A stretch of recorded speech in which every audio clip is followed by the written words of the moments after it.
Disney Pixar Onward.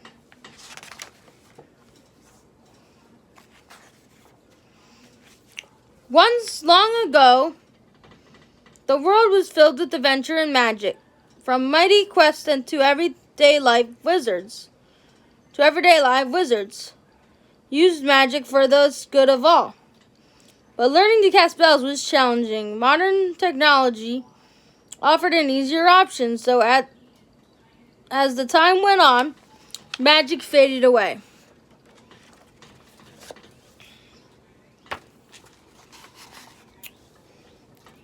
For Ian Lightfoot, a shy teenage elf, life was far from the epic adventures of the past.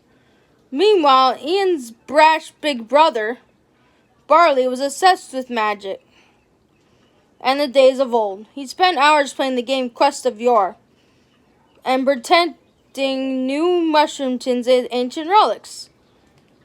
In the days of old, a boy of 16 would have his strength tested in the swamps of despair. I'm not testing anything, just let me go. On his 16th birthday, Ian found himself thinking about his dad. Sadly, he never met his late father. He wished he could be more like him, bold and confident. As Ian mended his dad's old sweatshirt, his mom, Laurel Lightfoot, shared something that she knew would cheer Ian and him up. It's a gift from your dad.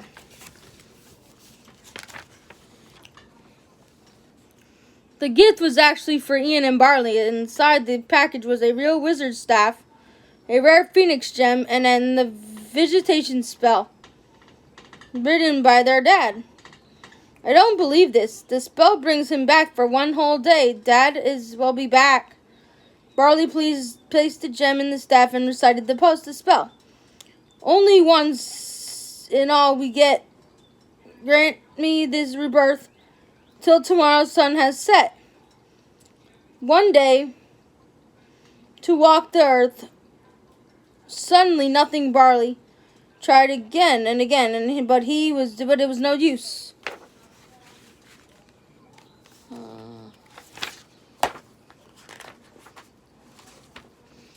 Later, alone in his room, Ian softly read the spell out loud. The phoenix gem glowed, and the staff began to shake. Ian grabbed it, and a beam of light shot out. Barley walked in just as a pair of shoes appeared in the room, in the light. Then socks. Barley tried to help Ian. Barley, no. Then the gem exploded. Ah. When the smoke cleared, Ian and Barley saw a pair of legs. It was their dad, but only his bottom half. Barley explained that they had only 24 hours to find another phoenix gem and conjure the rest of their dad, or they would lose their chance with him forever. We'll start at the place where all quests begin, the Manicore's Tavern. The trio piled into Barley's old van, Guinevere.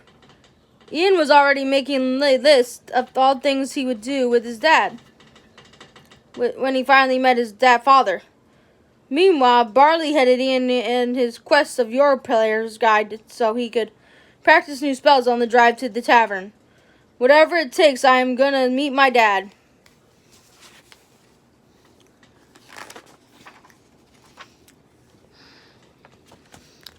The once fearless Manicore was now just a humble store manager, and her scary tavern had become a themed family restaurant.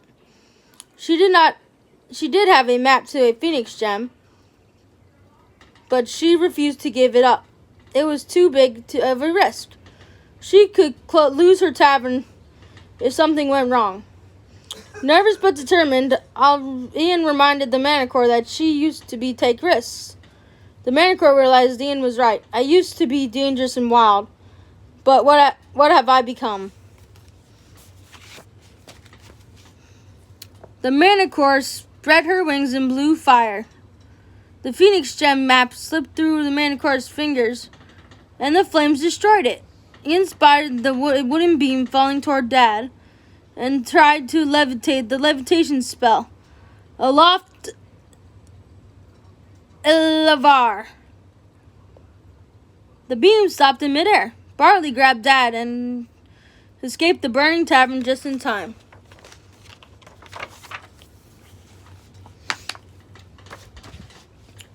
Luckily, the tavern's kids menu had clues to the location of the Phoenix gem printed on it.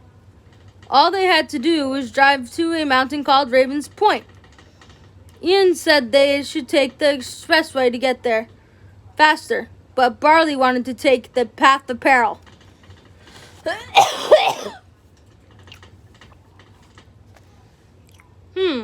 The expressway is a little too obvious. A quest on a quest. The clear path is never the right one. Ian didn't want to waste any time than they had with Dad, so Barley reluctantly agreed to go his way. Before long, Barley's Van Guinevere ran out of gas. Ian tried using the growth spell on Barley's near empty gas can. Mangola Janunin. The can started to grow, but Barley kept giving pointers, and Ian lost focus. The growth spell backfired. A tiny bar looked up at Ian. Looks like you shrunk me.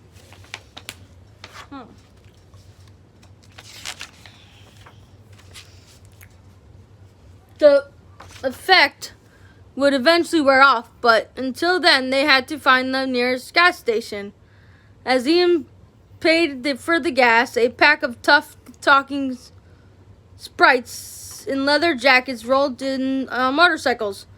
Barley accidentally insulted the sprites, and Ian had to get them out of there fast. But because Barley was still tiny, he had to teach Ian how to drive the van. I'm not ready.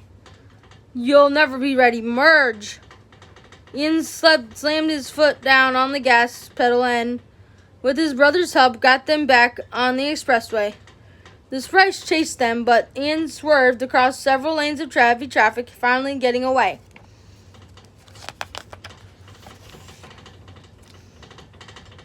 Spotting Ian's terrible driving, some police officers in a squad car pulled them over. Ian cast the disguise spell to make them look like him and Barley looked like their mother's boyfriend, Officer Colt Bronco.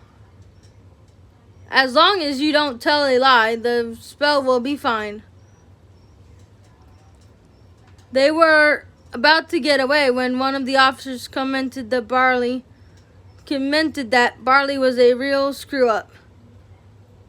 Ian stood up for his brother, but poof, Colt's leg disappeared, revealing Ian's. The boys escaped from before the disguise dissolved fully, but Barley was clearly upset.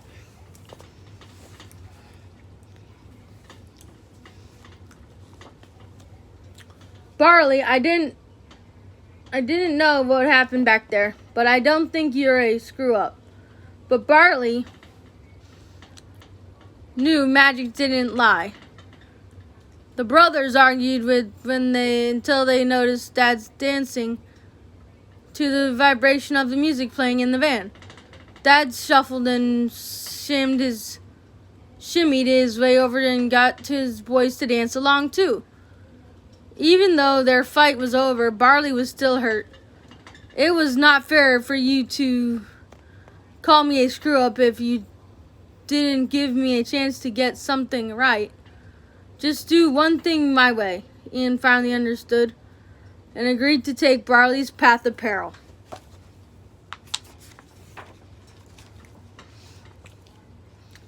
In the meantime, their mom teamed up with the Manicore to help Ian and Barley. The Manicore had forgotten to tell the boys that the Phoenix gem was cursed. Only her sword, the Curse Crusher, could protect them. If we don't leave here with the sword, your boys are doomed.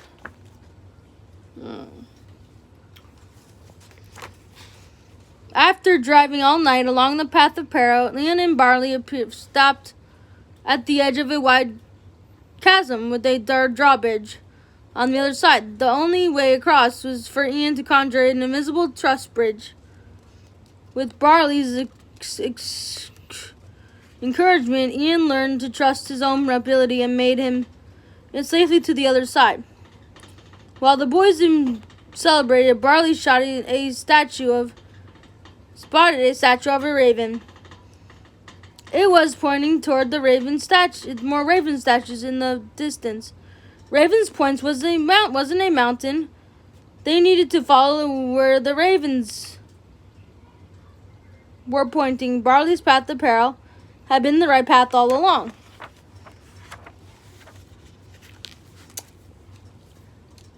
Suddenly, the real Officer Colt Bronco pulled up. "You guys are in trouble. Big time. Now you get into the vehicle. I'm escorting you home." Ian got behind the wheel of the van, but instead of following Colt, Ian slammed on the gas. He sped through the mountains with Colt right behind him.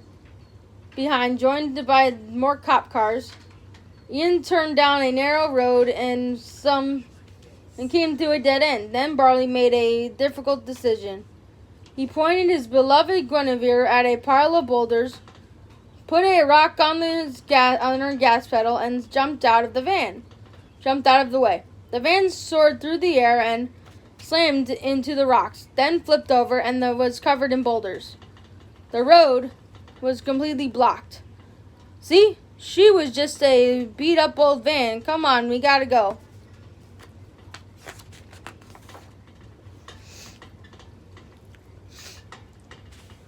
The ravens led Ian, Barley, and Dad to a river that floated into a cave.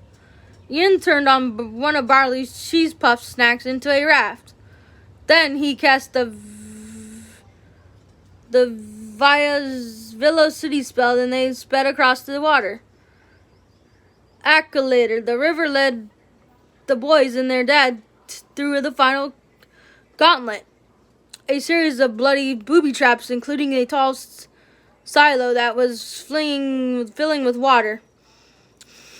At the last moment, they worked together to open an escape hatch. Barley, Ian, and Dad scrambled out of the silo, only to find themselves in the last place they had expected to be.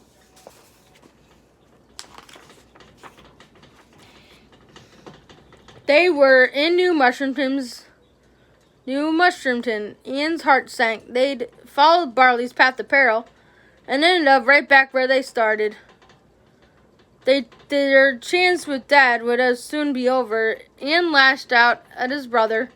"I can't believe this. You act like you know where you're going, but you don't have a clue, and that's because you are a screw-up."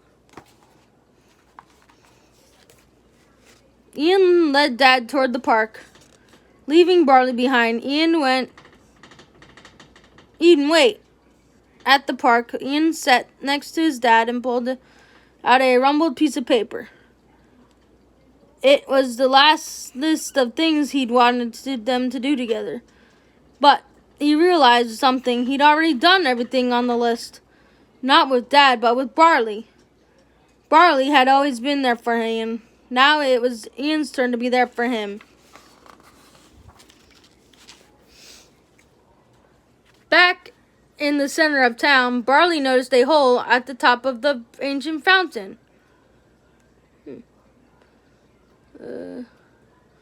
A tile they had picked up at the last raven statue. And marched the hole perfectly. Barley slid the tile not into place, and the secret panel opened. The Phoenix gem was inside, but as Ian arrived, a red mist began pouring out of the fountain. "It's a curse!" The mist protected itself by transforming the nearby school building into concrete armor in the shape of a massive dragon.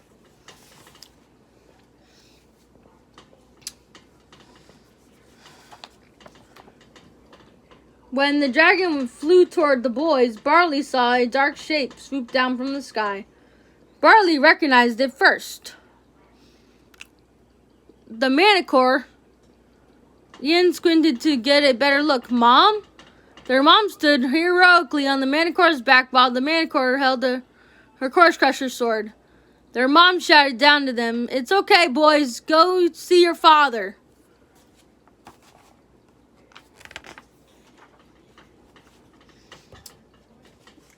Barley sent the gem on the staff, and Ian repeated the vegetation spell. The gem streamed its magic, and the rest of Dad started to appear. The Manticore and her mom couldn't help the dragon back any longer. Barley turned to distract it, but Ian stopped him. No, you go and say goodbye. I had someone who looked out for me, someone who pushed me to be more than I ever had thought I could be. I never had a dad, but I always had you. Ian grabbed the staff and raced off to battle the dragon, and mustering all he had learned about magic, he cast the most difficult spell of all. Arcane Lightning. Volter Thundicessio. The lightning blasted away the dragon's armor, leaving only the red mist of the curse behind. Laurel hurled the Manticore's sword to Ian, and he plunged it into the mist, destroying the beast.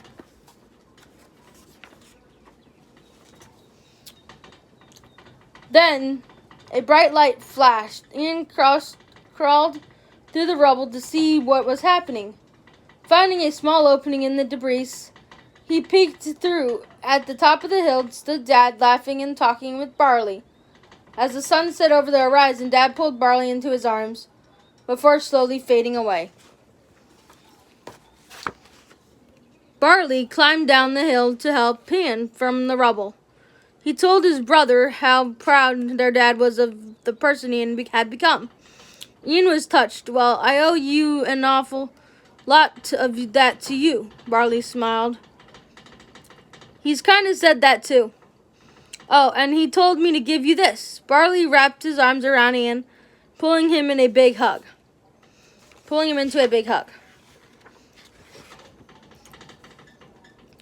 From that day forward, Ian and Barley's lives were more magical than ever.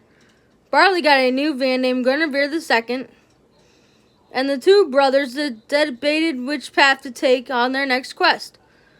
Barley wanted to take something called the Trail of Terror, but Ian had another idea. On a quest, the clear path is never the right one.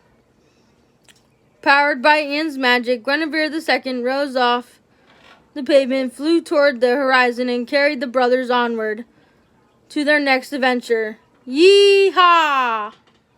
Yeah, hee-haw!